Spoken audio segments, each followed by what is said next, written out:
Hi, welcome back to my channel. In today's book review for The Foster Family by Nicole Trope, we have a couple named Elizabeth and Howard who are going away on holiday, and they're taking their little foster son Joe with them. It's no ordinary holiday, okay? First thing and the most pivotal thing in this book is little Joe turns up missing. But before Joe turns up missing, let's talk about Elizabeth and Howard. Now, I want to say that this book would have mainly two trigger warnings, and they're serious: child abuse and domestic abuse. But we'll talk about that a bit more. As I said, we're going to talk about Elizabeth and Howard. Here's an example of how Howard spoke to Elizabeth. "I made breakfast, so eat it." That's how he talks to Elizabeth. I want to pull up another one that I remember. I don't have it ready, but they're in bed, and Howard, like this. Elizabeth is not ready to go to bed, but they get ready to enter into the bedroom, and Howard pushes her. He says, "Get into bed," he said, and she obeyed. "Go to sleep," he told her. She shuts her eyes. Yeah. Now, 20 years of this relationship with Howard. 20 years.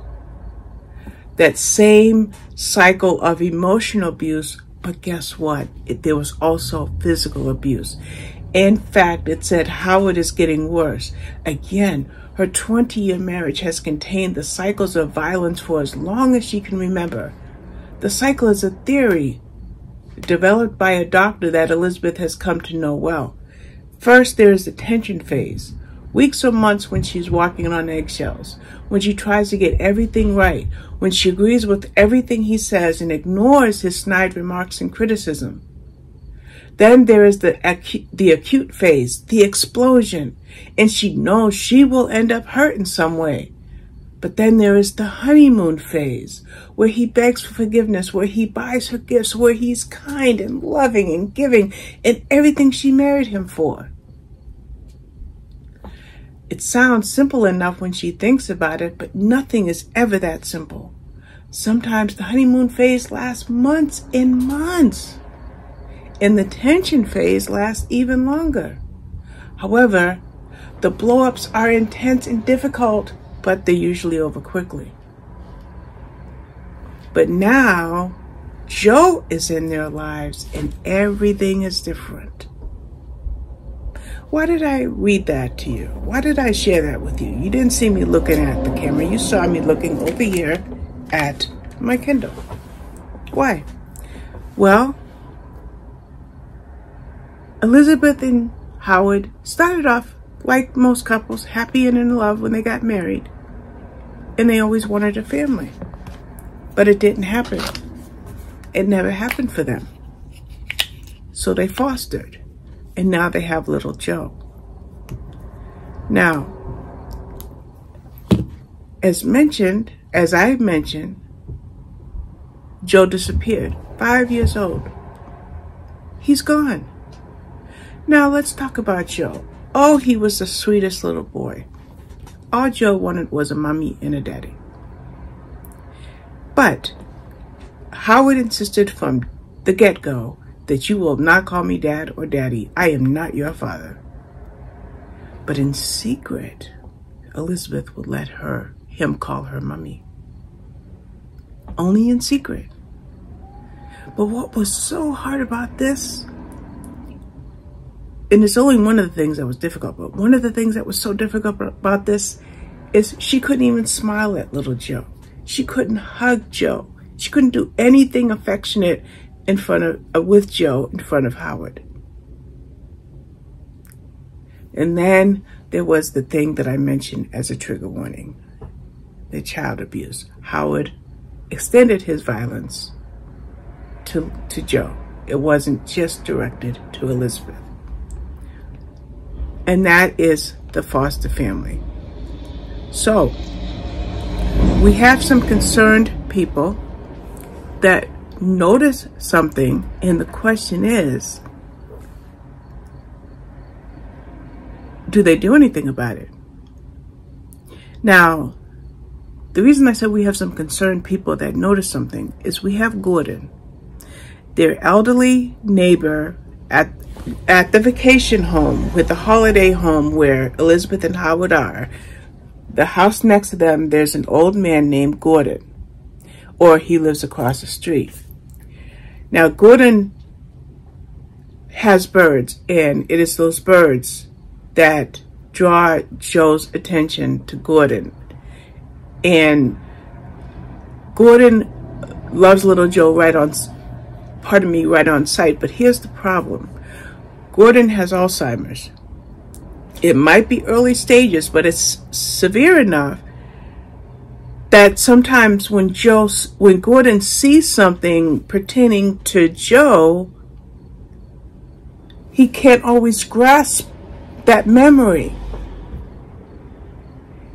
Even to the point when something will happen, and when he thinks he should act on it, or at least tell his son, it slips away.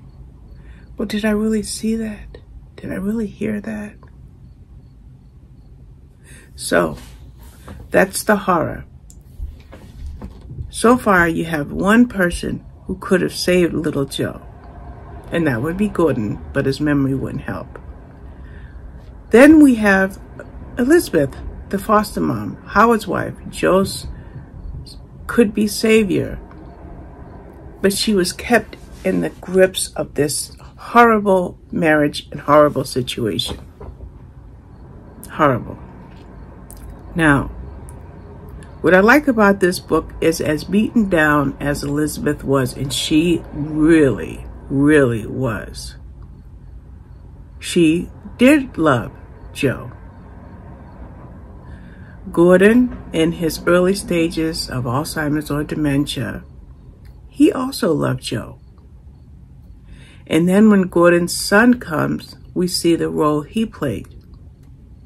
But remember, we have the fact that Joe disappeared. So the question is, why did Joe disappear? Now, when you're reading this book, you're going to get multiple viewpoints or multiple perspectives. You're going to get Elizabeth. You're going to get Gordon. And then you are going to get a third POV. That's not named right away, but it'll all come together. So what does this book have to offer the reader other than the chilling domestic and child abuse situations going on in this book? Definitely, it's full of suspense. Okay? The storyline will draw you in. It will compel you.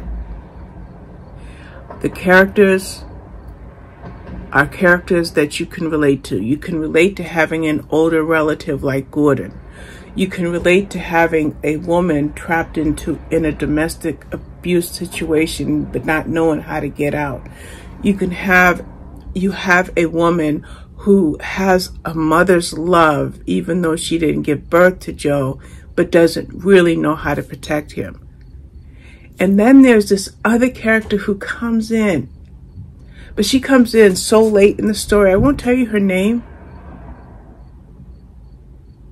but she's a very pivotal character to wrapping everything up in this book.